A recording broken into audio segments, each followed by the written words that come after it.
They decided to focus this time around on a withdrawal stance of accommodation. They have retained their FY23 growth at 7.2%, raised the FY23 CPI inflation to 6.7%. Let's discuss this and a lot more steps. We've got with us our consulting editor, Maithili Bushnurmat, Nilesh Shah as well, MD at Kotak AMC, joins in.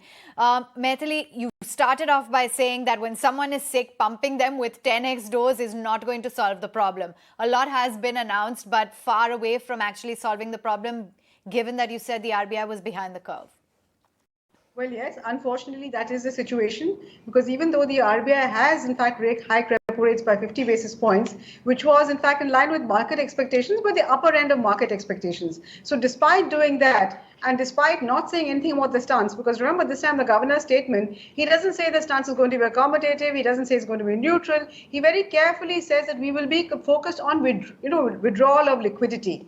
So he doesn't say anything about the stance. So despite all that, I'm afraid we will have to live through higher inflation for some time to come, which is clearly seen in the RBI's own estimates. They've actually increased the inflation estimates for the fiscal from 5.7 to 6.7. That's 100 basis points, well above the RBI's margin of 2.2 to 6%. They've also said that inflation will remain above 7% for the next 2 quarters, which means that the RBI will in fact be breaching its commitment to keep inflation within the 6% band. And if they breach it for more than 3 successive quarters, they will have to give a report. Last time in FY 2021, they very cleverly evaded this by saying that the inflation for some numbers had to be imputed. So this time around, that escape route is not available to them. So we are now in this very sorry situation where RBI, having woken up to the fact that inflation needs to be curbed, and as per the governor's own admission, and I quote, he says that price stability is the best way to lasting growth.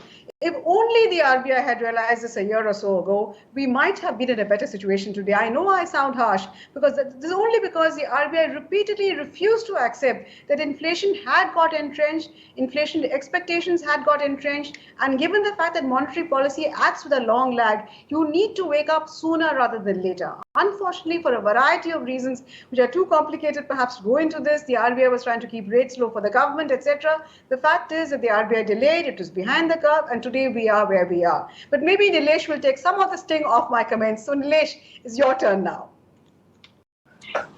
Thank you, Maithili. Clearly, there is the impact of Russia-Ukraine situation via crude, metal and food prices on inflation, and that could not have been controlled by monetary policy. Our raising of interest rate is unlikely to impact crude oil prices. But clearly, RBI is now focusing on inflation away from growth.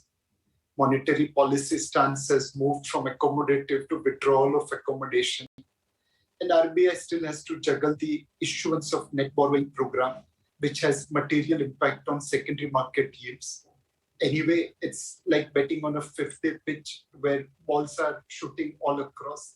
And RBI has taken whatever is best possible, balancing between inflation and growth.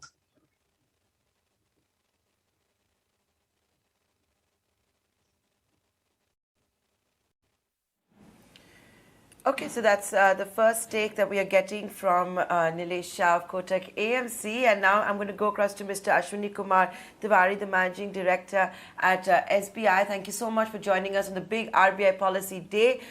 We all know the headline numbers, including the repo rate hike, sticking to the accommodative stance, retaining the growth forecast, uptrending the inflation target as well.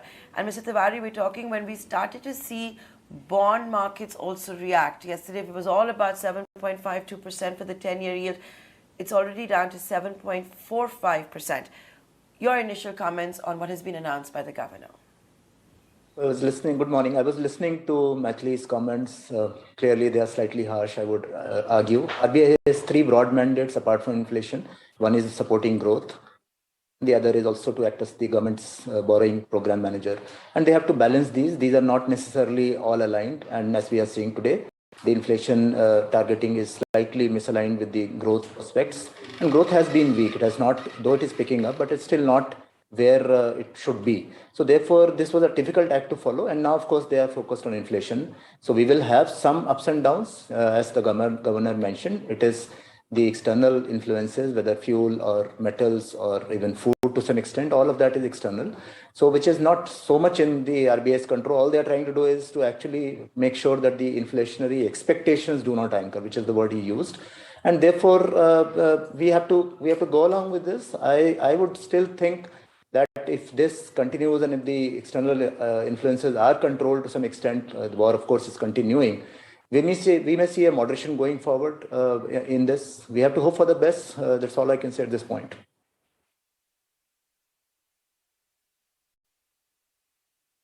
Of course, the country's largest bank, and all of our viewers will want me to ask you this one question. 50 basis point rate hike announced. What is it going to mean for all of our viewers, their EMIs? It has been indicated in the past that deposit rates will also not go up and keep in tandem with the rate hikes that will be announced. Or were already being increased, and with all these hikes, the deposit rates will further go up. That's a given. It's the timing of the two, whether they are going up immediately alongside. So these are different decisions. So there is generally a little bit of a lag between the lending rates, which are today linked to the external benchmarks, MCLR. So all of that linkage to repo means that the rate hike in loans happens quickly. And the deposit rates may follow a little bit with a little bit of delay. So rate hikes in deposits will happen. Secondly, on the EMI side, yes, they will go up with this hike as well. And general estimate has been that MSME and consumer loans, the 1 basis point leads to a 305 crore of interest amount increase. So therefore, there will be an impact surely on the EMIs of households and also MSMEs.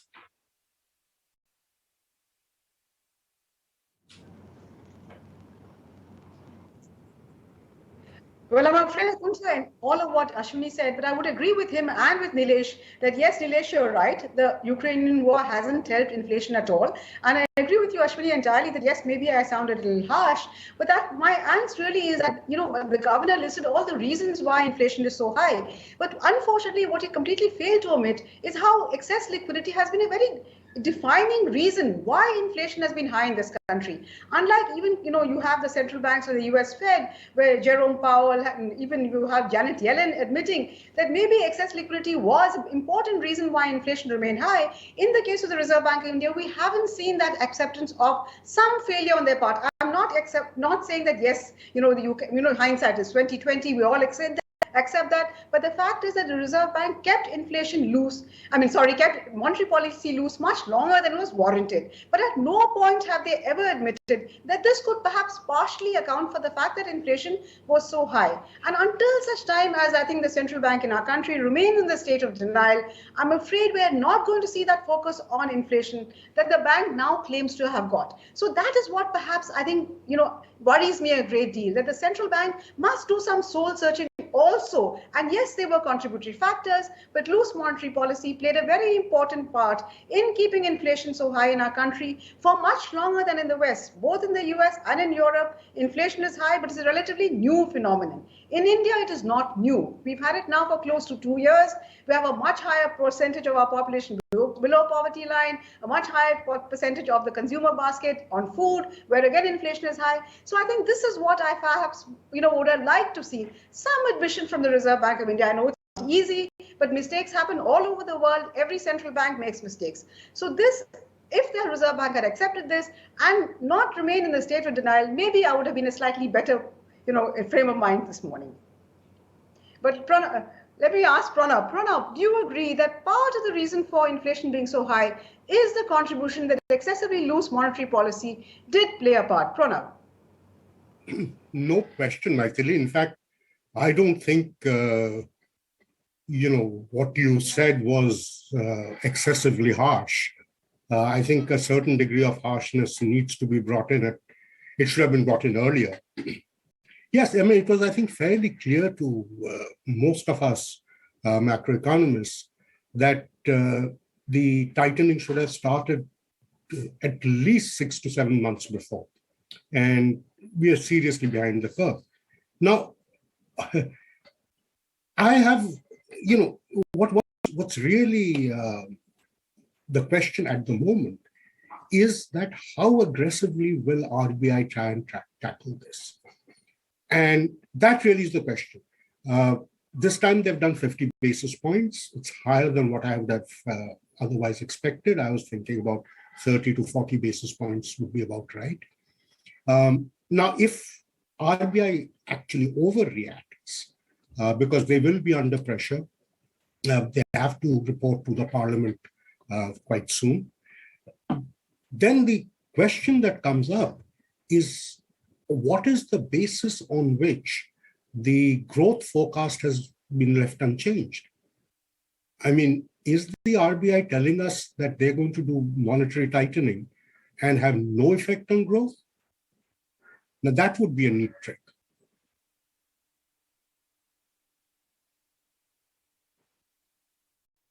All right. We've also got Akhil Mitta joining in on the show. And, I wanted to get in your take as to how you've reacted to the kind of moves that have been taken by the RBI governor. Pranab Sen just alluding to the fact that it has been far more aggressive than he had anticipated at 50 basis points. And do you think that some sort of an admission prior by the Reserve Bank, a loose monetary policy, did play a role in, elevating the inflation levels, and that should have been reined in to a certain extent previously?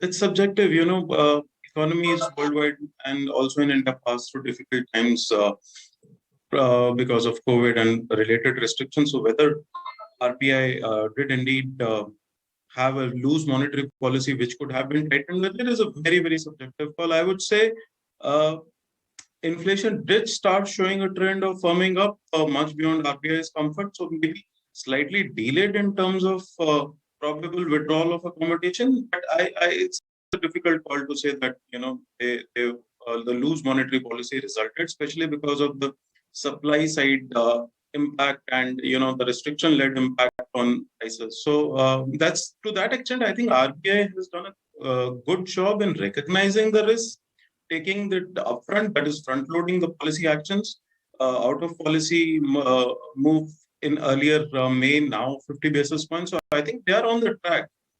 Anyways, it's a very difficult call during difficult economic cycles, whether you are timing it correctly, whether you are front-loading it or whether you are delayed. It's a very difficult call, but more important is to recognize the reality which RBI has done and act accordingly. To us, what seems slightly more concerning is RBI's inflation projection has been raised to 6.7%. Sure.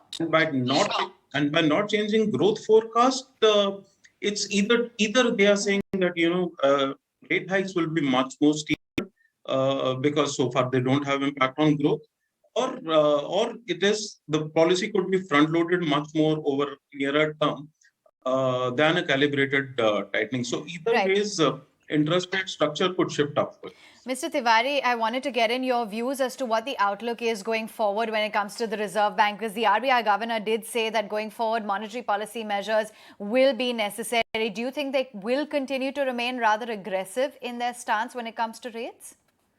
So I think it's a dynamic situation, and I would just like to respond a little bit on the mea culpa thing earlier talked about. The point is that in case of Western economies, whether it's the Fed or the UK or elsewhere, the main reason for the inflation was not only the external supply side constraints, which happened later, but also a large amount of stimulus given. In our case, the stimulus was not given. So that way, at least, it was not created by either the government or the RBI. In their case, it was created by them. So they had to admit they made a mistake, and which they did. In our case, yes, I agree, there could be some delay in terms of 2 months or 3 months or whatever number. But the reaction is happening, and it's a dynamic situation. They are looking at it. They also said there are upside risks. There is a projection which is subject to $105 oil per barrel, which number today is higher and could change further depending on the war. So as the situation evolves, I think RBI has all the tools in terms of withdrawal of liquidity or rate hikes or other measures to actually respond dynamically like they did last time with an unplanned rate hike. So let's go with that. I mean, admission is not going to solve the problem, actually. It is basically the actions which should be seen.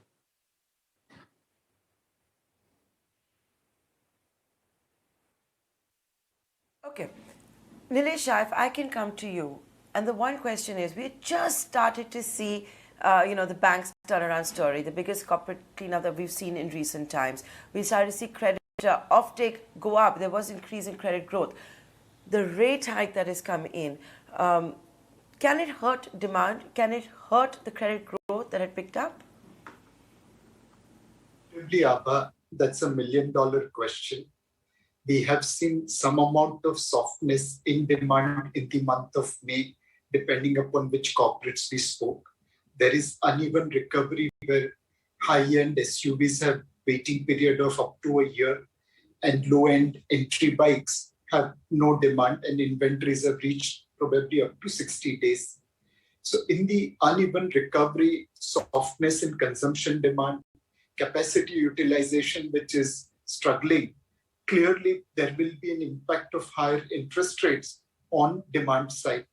More importantly, I believe 40% of loans are now linked to repo rate, and there will be instant transfer or instant transition of interest rate hike.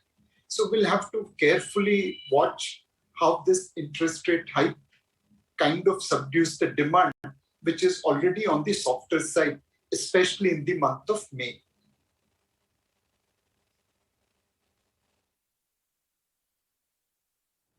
And Mr. Tewari, before we let you go, and I know you do have to go, but like I said, the country's largest bank, would love to get your views on this. We started to see credit growth pick up. The RBI governor spoke about it today in today's policy statement as well. How do you see the rate hike, the policy measures that have been announced today impacting credit offtake? Yes, so there could be some impact on the consumer side, but I do not see a large impact on the corporate side. Actually, our story for the last quarter 4 of last year, was a big corporate loan growth. And we are seeing that continue in the Q1 of this year as well. Limits are being drawn, term loans which were not availed earlier are being availed. So therefore, we have not seen any impact of the earlier rate hike of 5th of May. And I don't think we'll see a significant impact of this rate hike as well on the corporate side.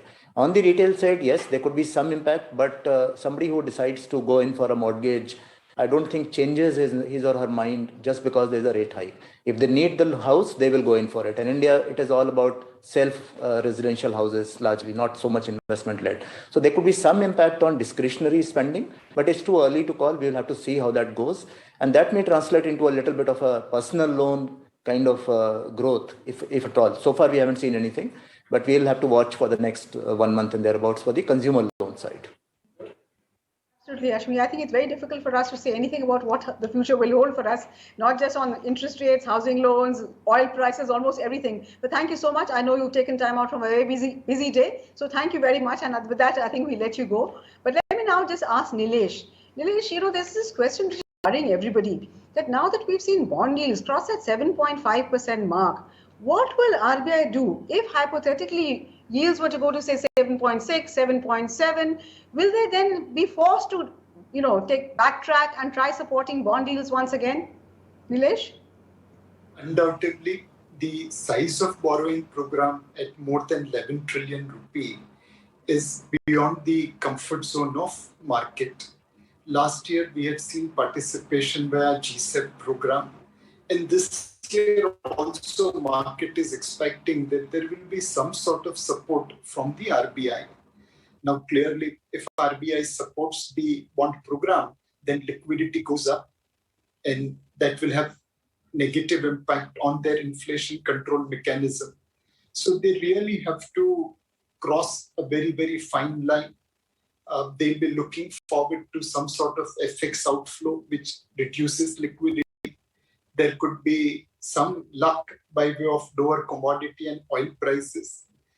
Fortunately, we have seen correction in metal prices, but the most important commodity which we watch, crude, that hasn't corrected. In fact, it has gone up. So RBI needs a little bit of luck to ensure that the borrowing program passes without disruption. Okay, Yes, the RBI needs a little bit of luck, and so do all of us, given that we are going to bear the brunt of that inflation. But we're joined now by Shashank Srivastava of Maruti Suzuki. And let me ask you, Shashank, the auto sector seems to be really hit by not just one or two or three whammies. You have oil price hike, you have inflation, and you have interest rates going up. You also have the EVs coming on the horizon, chip shortage. What more perhaps could go wrong with the auto industry? And what is Maruti doing to face up with all this? Do you see demand contracting? And that's another whammy for you as far as the auto industry is concerned. So where do you turn to now, Shashank?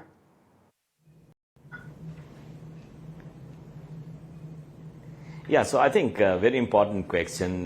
We need to look at it in detail. Last year, the volumes of 30.7 lakh in the industry, just around the same as what they were 5 years back. So yes, we have seen steep increases in the prices, and also the cost structure because of commodity price increases, especially steel in the last couple of years, precious metals going up, copper, aluminum all up. That was one of the biggest challenges. And current demand, though, on parameters of inquiries and in terms of booking seem to be holding on. It seemed to be good. And I think the prediction for this quarter seems to be around the 900,000 mark, which is pretty good quarter. Yes, we have had problems with supply constraints, and that's the reason why the number of bookings which are pending for delivery have increased to almost about 5,500 in the industry. So multiple problems, yes, but as you saw in the RBI announcement today, I think it's a pretty balanced and very pragmatic measures.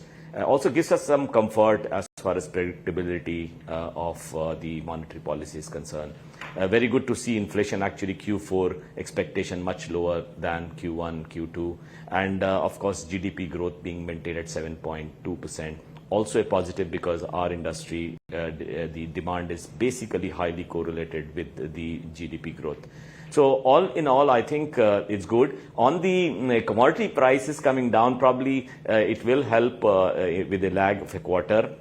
We are also, of course, very much looking at Friday's announcement by the Fed of their inflation data, because that's some sort of a harbinger of what would happen in the economies across the world. And the RBI governor did say that we are looking at globalization of inflation because of the system that we have today. So all in all, very pragmatic, and I am very hopeful for a good year for the industry, considering that Q1 and the current demand seems to be good.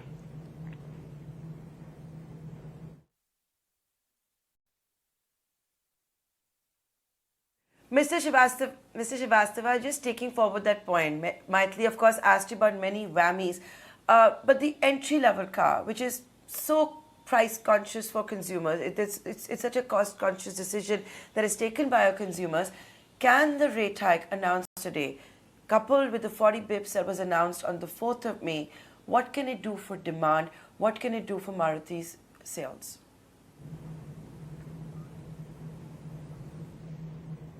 Yes, so entry-level cars actually has been in the pressure for the last 3-4 years, largely because as a percentage, the increase in prices in that segment had been higher, both because of regulatory requirements of safety and emission, and also, as I mentioned, because of the commodity prices increases.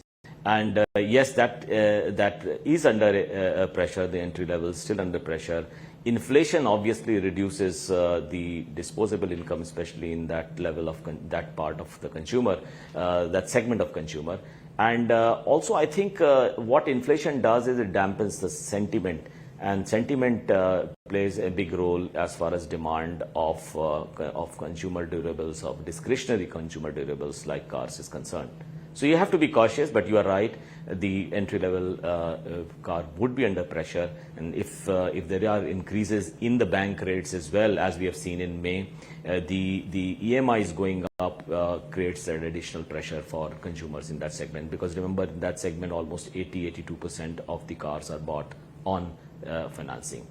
So yes, I think there would be a continued pressure in that segment going forward. The RBI governor acknowledging that there has been a surge in the headline inflation, raising the inflation forecast now to 6.7%, given the fact that he has also said that the upside risk to inflation persists. How are you looking at this impacting the overall economy in terms of, as we've been talking about, the overall demand metrics and Do you believe that it is clearly going to threaten long-term growth?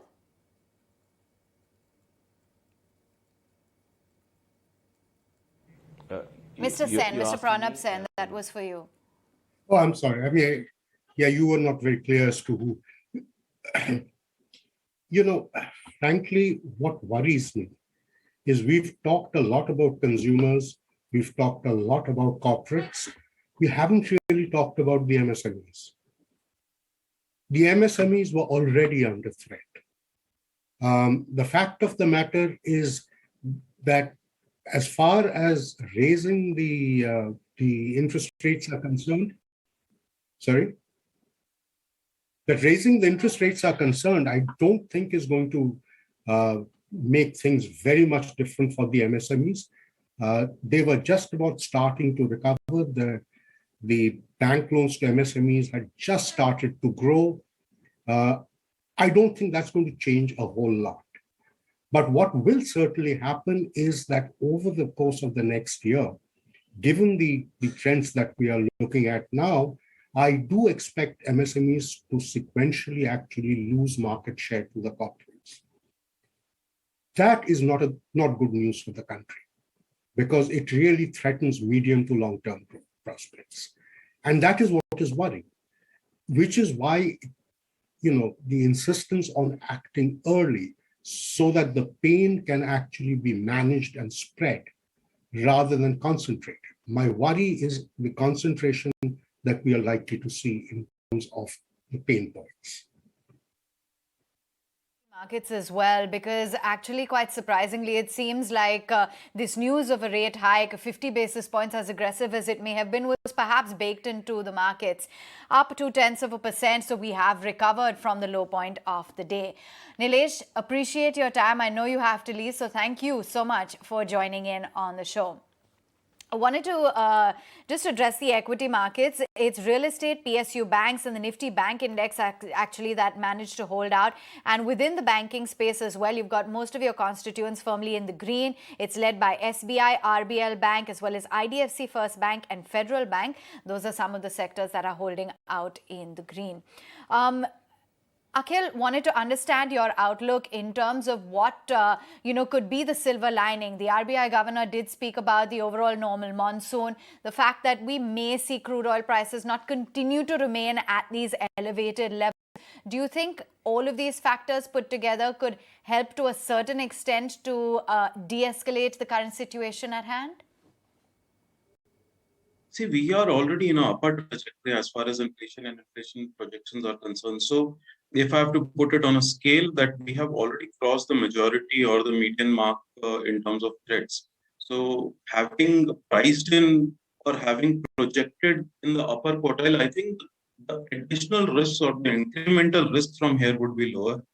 Also, the capital market pricing, at least in the bond markets, is already pricing in pretty steep rate hikes and tightening cycle by the RBI, and hence, price risks from here on could be much lesser. Though it could remain, the risk could remain in pricing, or the yields could remain elevated, or the concerns could remain there for an elongated period of time. But given the fact that we have priced in pretty steep hikes and we have priced pretty steep risks, incremental risk or incremental shocks from here on would be much lesser, and that is the silver lining. Also, markets are now providing decent economic returns in terms of fixed income or interest rates.